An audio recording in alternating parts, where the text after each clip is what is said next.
So first things first, Carl, how are you?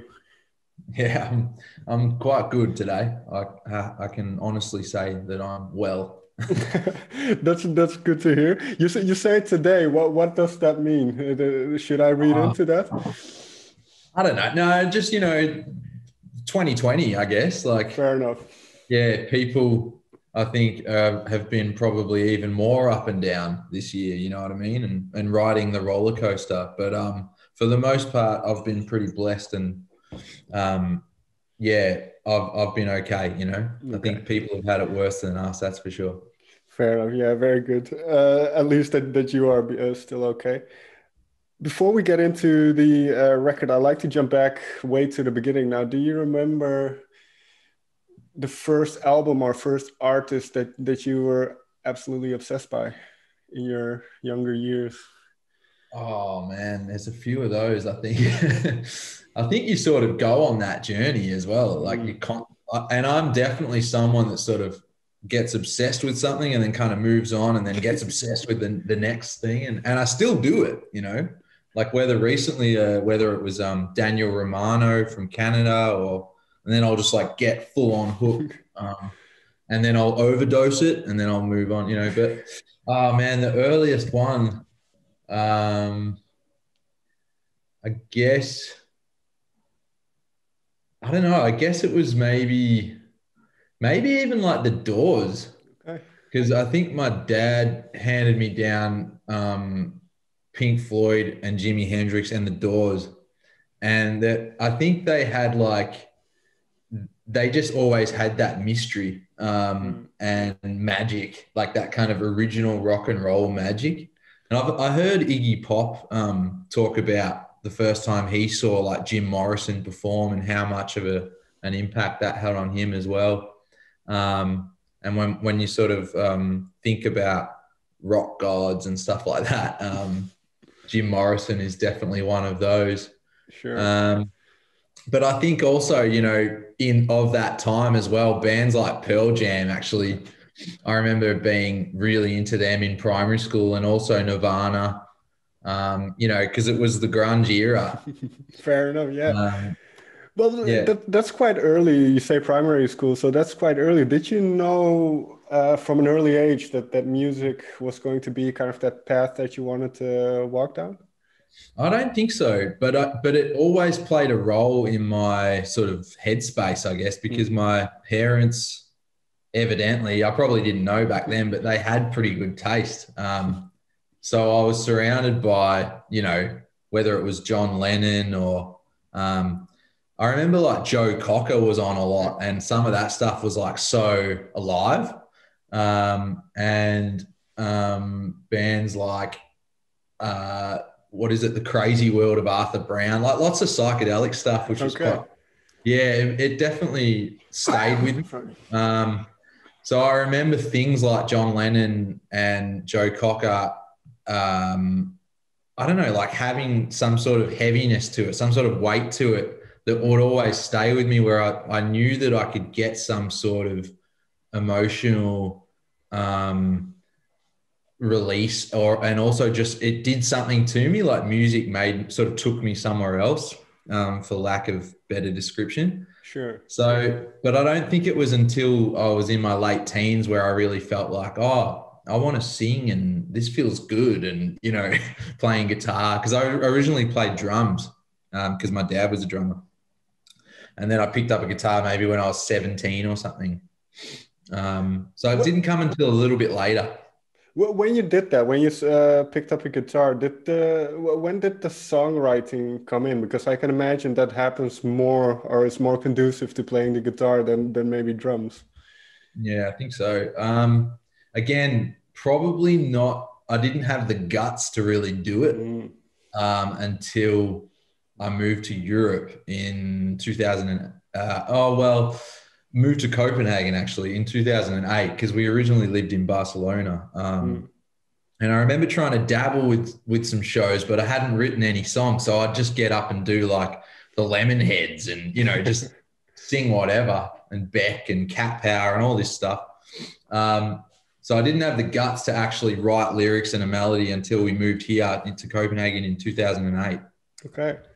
Yeah. So I was probably 23 or something. What did that development kind of do for you? The realization or the kind of the process of coming up with something by yourself and creating something out of that, having something tangible come out of that, and then having other people listen and react to it.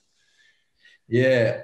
Well, it's funny because two of my close friends back in Melbourne, I remember when I first sort of debuted something that I'd written to them. I specifically remember this like vividly because we were down at this beach shack that my friends, family owned, and I had the guts to kind of sing this love song that I'd written, country, like a very simple, A B, almost like a Bob Dylan form folk song about my wife, and I remember my friend, who's a pretty dry kind of dude, and I remember I think he just went, "You prick," and then he said, "That's really hard to do, like to express yourself in a concise way like that." And I remember thinking, and he's just a friend, he's not like a music critic or anything like that, but I really respect him. And I remember thinking, if he thinks it's okay, maybe I can do this. Maybe I've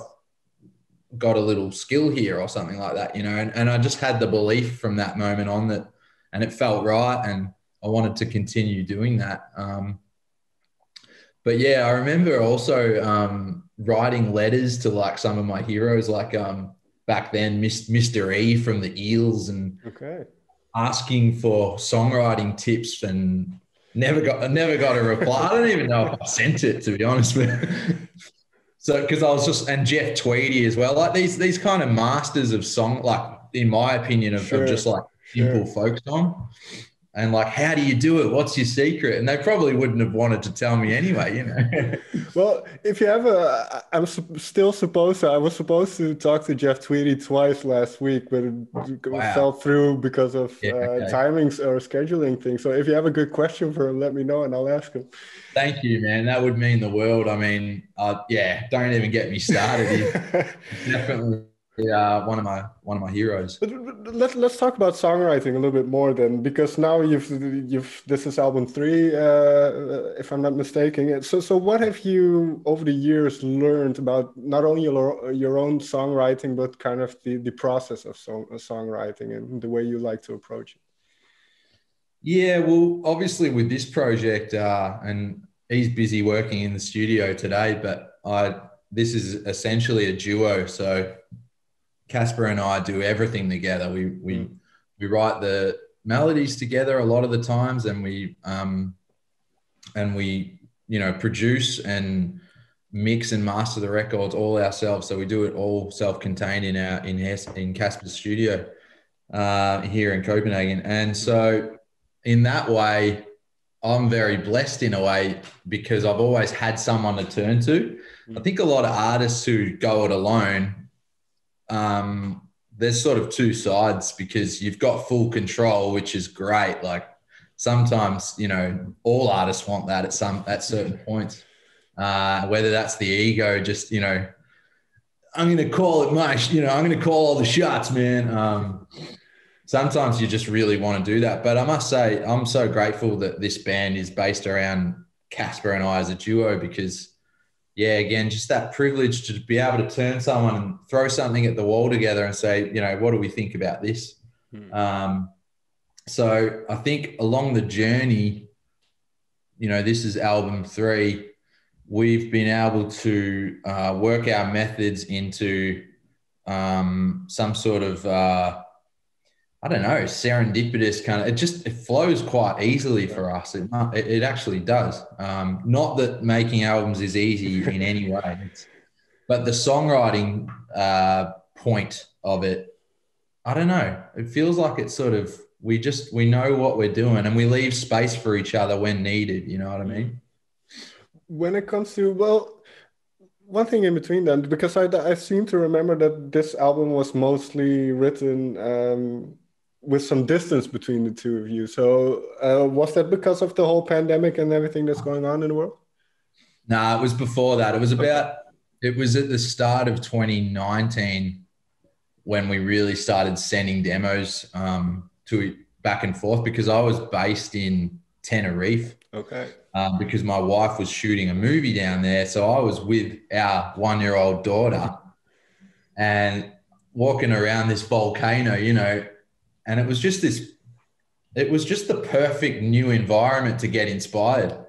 And obviously I was juggling because I had my kid. So, but every spare moment I had, I'd sing an idea into the phone, or Casper would send a drum loop or some chords, and a melody, and I'd be singing over that. And I don't know, it just fed into what I think overall tone of the record, which was quite, parts of it are quite summery and laid back and sort of light. And other parts are kind of heavy and dark actually. And maybe that was the contrast between Tenerife and very wintry Denmark at that point, It sort of made for this nice friction.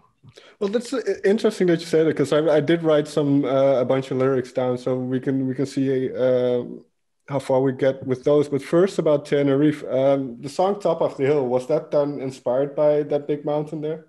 Yeah, that was the first real song where I used the idea of this volcano as kind of the centerpiece, because I don't know, I started viewing it as being like us in the way that I liked the fact that it's dormant, like it's asleep. And at any given moment it could come to life and really cause some destruction. And I don't know, I just sort of started thinking that that's a bit like us, some of us, the older we get, and the more layers you sort of peel under, you might find sides to yourself that you didn't know about. And that some of them could be dark, some of them could be destructive, and some of them could be super positive. And I don't know, it was just this really nice line of thinking for me, and it made me start writing it down there. And I just liked it as this sort of launch pad to sort of go, okay, I can work with this. And it started inspiring songs out of that. Well, that's very interesting because, well, you mentioned kind of the duality between Tenerife and Denmark at that point, but I think that duality comes back a lot on the record, even in the album title. So what is it about that? I don't know if yin and yang is the right way to describe it, but what is it about that that's so appealing in a way? The fact that we have darkness within us, and I guess it's just something that I find interesting. And also I think that Casper and I are yin and yang as well. Like he's such a different musician to me and vice versa. And also we're very opposites as people as well in many ways. So I'm not sure if that just came naturally as well, as this kind of, natural theme. But I think maybe just the way I think in recent years as well, recently becoming a dad, Casper as well, life's just not that simple. Sure. And I think the other side of it is that I'm not very good at writing happy. I don't find it that interesting. So I'm always looking for the challenges maybe of the human condition, and that's what I find interesting, or what I find I want to sing about. There's some sort of yearning there that's always just, I'm not sure if it's my influences or something about my life that's the way I want to express myself in music. But it's interesting that you say that, because I hear that a lot from musicians, that it's always more appealing to venture into kind of the more difficult or the darker elements of life than when things are good or when things are very happy. Which is, I suppose, why people enjoy horror films and all that kind of stuff. I mean, which I've enjoyed more and more in recent times. Okay. But it's funny, just a quick point on that. When someone gets it right with like a positive song or like some sort of celebratory lyrics in a song, that's like some of my that's where I'm like, that is genius. And Jeff Tweedy's very good at that. like that appreciation, the feeling grateful for life and love. And like, I don't know, he hits the spot with that stuff. And for some reason, I think about Flaming Lips as well, who are one of my favorites, because they've always got this kind of like, it's going to be okay tone in their music. And when that hits the spot, man, it's just so good, I think. Yeah.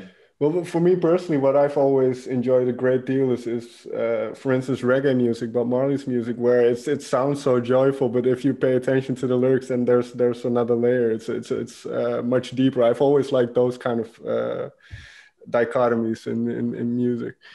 But if we go to Marley's a the great example of that. Yeah, I haven't heard him for ages, but I definitely had a Marley period a long time. yeah, I think everybody does. Everybody needs Yeah, to. Let me put it that way. Springsteen's another one as well. Yeah. Let's get into one of the lyrics then, because I wrote down. Well, if we take, let's see where this is. Oh yeah, a lava moving over the land. You don't really want to face the fact that you don't know yourself anymore. I wonder where that line came from.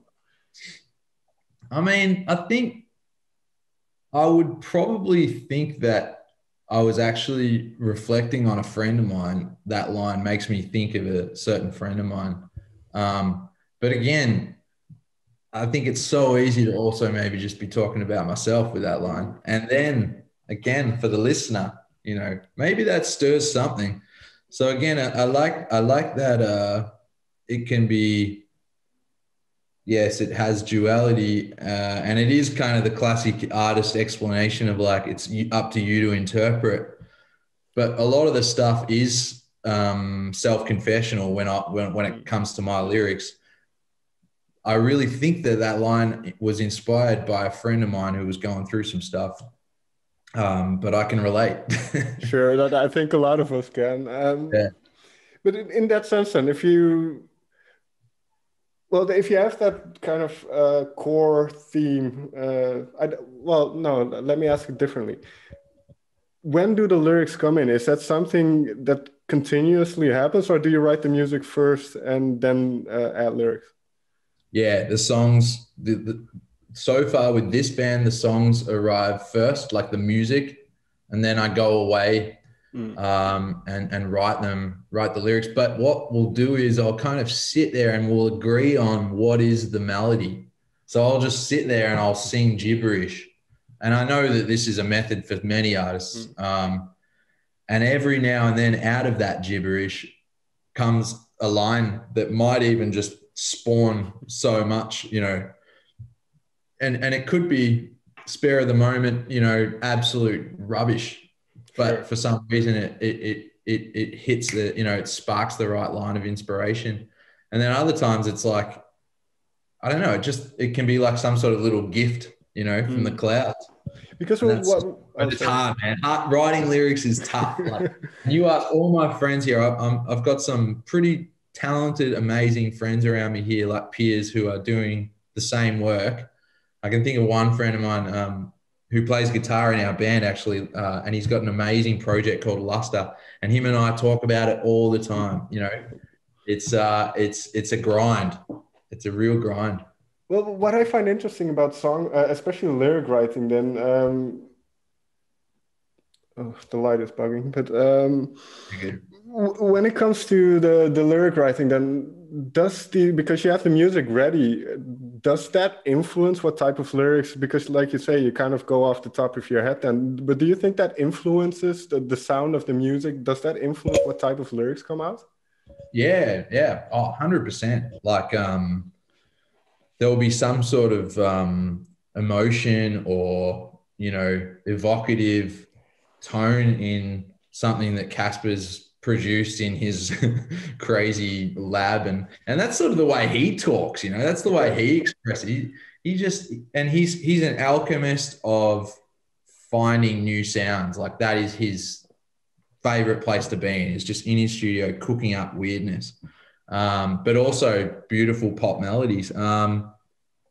So, and then out of that, all of a sudden I could just get one theme or one word that's just like, yeah, that's what that sounds like to me. Like, and yeah, 100% it feeds into what maybe the rest of the whole story is going to be. Yeah. Because in particular in this record, Keep Dreaming Buddy, that's turned out to be an instrumental. When does that become apparent then? When do you realize, okay, we don't need any words for this one?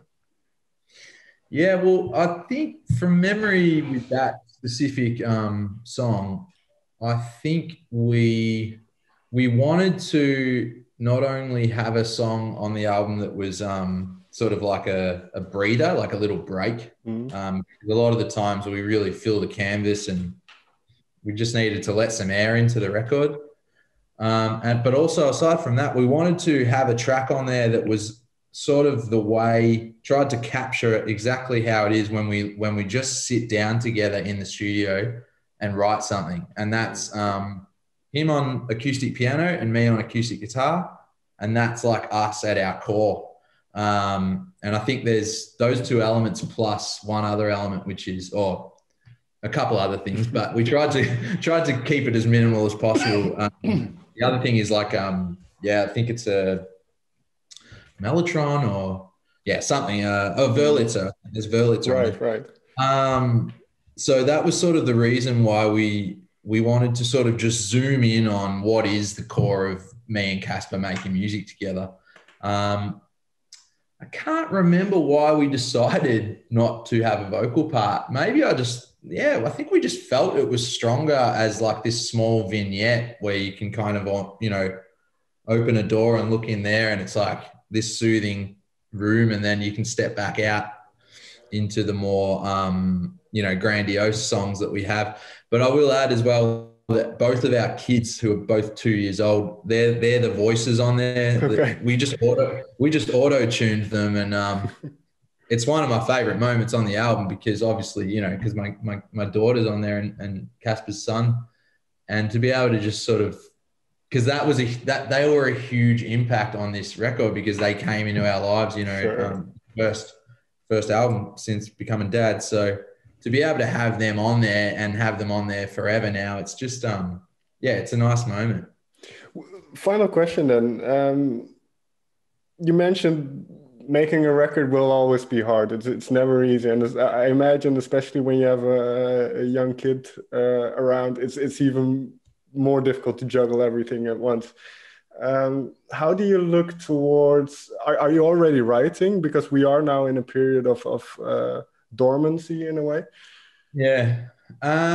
Well, I think we're always cooking up ideas in the background, both of us. So I haven't started writing per se, but I'm definitely collecting inspiration, and whether that's movies or music or, some words that I've read. And I get the feeling he does similar things. We have been a little bit separated lately just because we can't tour, and that's just how life goes sometimes. But we played this show on Friday and that was amazing, just to get together with the band. So I feel like we're more getting in a headspace of getting ready to work again. Yeah. Did you miss playing live? Or do you miss playing live? I sort of fell into some sort of hole after the album came out and realized we weren't going on tour. That really, I love it. Like, I love playing live. That's not for everyone. I know Casper's more a studio, geek. Whereas I just really love playing live. Yeah. But we're going to tour Denmark in March. So that's better than nothing. That's for sure. Well, at least some good news, and hopefully by that time the world will look a little bit different, and we can do hopefully more things as well. But are you in Amsterdam? Yeah, they're right outside of Amsterdam. Everything, the theaters, the clubs are still closed. But hopefully within a couple of months, we'll be able to do like smaller shows and those kind of things. So. Sure.